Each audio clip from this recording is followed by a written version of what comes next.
15வது நிதிக்குழுவினுடைய பரிந்துரை. இந்த குரூப் ஒன்ல ஒரு கொஸ்டின் பார்த்தோம். போன குரூப் ஒன்ல கேட்ட கொஸ்டின் அது எது சம்மந்தப்பட்டதுன்னா, மாநிலங்களின் கடன் வாங்கும் திறன், borrowing power of the state. நம்ம கடன் எவ்வளவு இருக்கலாம் அப்படின்னம்னா அதுக்கு ஒரு சட்டம் வச்சிருக்காங்க.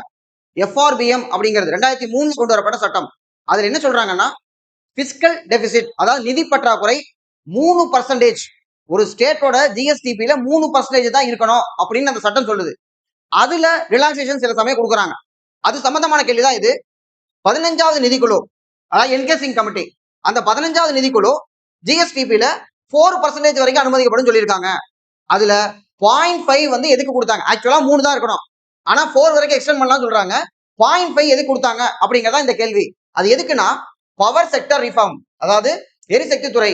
நமக்கு வந்து இப்போ டிஎன்இபி இருக்கு அப்படின்னம்னா இதுல நிறைய கடன் இருக்கும் மின்சாரத்துறையில. அப்ப அந்த கடனை நம்ம சரி பண்றதுக்காக எதா பண்றோம்னா அதுக்காக நம்ம கடன் வாங்கிக்கலாம் அப்படின்னு சொல்றாங்க. இது சம்பந்தமான கண்டென்ட் பாருங்க. 15th ஃபினான்ஸ் கமிஷன்ல 2021 இருந்து 26 வரைக்கும் இருக்கக்கூடியது. அப்ப இந்த 5 இயர் பீரியடுக்கு எப்படி படிப்படியா குறைக்கணும் அப்படிங்கிறாங்க.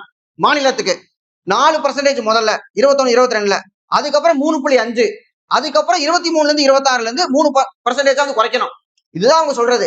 இதே மத்திய அரசுக்குன்னா அவங்க பிஸ்கல் டெபிசிட், நிதி பற்றாக்குறை எவ்வளவு வைக்கலாம்னா 4% வைக்கலாம் அப்படிங்கிறாங்க. இதுல எப்படின்னா, மின்சாரத்துறை சீர்திருத்தத்துக்கு நமக்கு கூடுதலா ஒரு 5% கடன் இருந்துக்கலாம். நீங்க கடன் வாங்குங்க, ஆனா இதுக்காகத்தான் கடன் வாங்கணும் அப்படின்னு ஒரு கட்டுப்பாடு போடுறாங்க. இதுல எஃப்ஆர்பிஎம் 2003ல கொண்டு வந்தாங்க. நம்ம பாட்டுக்கு இன்னைக்கு கடனை வாங்கி தள்ளிடக்கூடாது. கடனை கட்டுப்படுத்துறதுக்காகத்தான் இந்த எஃப்ஆர்பிஎம் அப்படிங்கிற சட்டம். இதோட எக்ஸ்பான்ஷன் கேட்கலாம். Fiscal responsibility and budget management act அப்படிங்கிறதா இதனுடைய எக்ஸ்பான்ஷன். இதுல என்ன பண்ணாங்கன்னா, இந்த பினான்ஸ் கமிஷனுக்கு முன்னாடி, அதாவது 2021க்கு முன்னாடி 2020, அப்ப நம்ம கோவிட் பீரியட், அப்ப நிறைய கடன் வாங்க வேண்டிய தேவை இருந்தது. அப்ப என்ன சொல்றாங்க, 3% லிமிட்டுக்கு மேல 5% வரைக்கும் நீங்க கடன் வாங்கிக்கோங்கிறாங்க. ஆனா அதுல ஒரு கட்டுப்பாடு, 4 வரைக்கும் நீங்க வாங்கிக்கலாம். கூடுதலா 1%க்கு அவங்க சில கட்டுப்பாடு வைக்கிறாங்க. என்னன்னா, 4 கண்டிஷனை நீங்க மீட் அவுட் பண்றதுக்கு ஒவ்வொரு கண்டிஷனுக்கும் 0.25. அதுல one nation one ration card. இதை நீங்க பண்ணீங்கன்னா உங்களுக்கு ஒரு 0.25 நீங்க கடன் வாங்கிக்கோங்க, நாங்க பர்மிட் பண்றோம். யாரு? Central government. அடுத்தது ஈஸ் ஆஃப் டூயிங் பிசினஸ், இதுக்கு ஒரு 0.25. தென் அர்பன் லோக்கல் பாடி, முனிசிபாலிட்டிக்கு இதுக்கு ஒரு 0.25. அடுத்தது பவர் டிஸ்ட்ரிபியூஷன். அப்ப 15வது நிதிக்குழுக்கு முன்னாடியே பவர் டிஸ்ட்ரிபியூஷன் சம்பந்தமா 0.25 கடன் கொடுத்திருக்காங்க.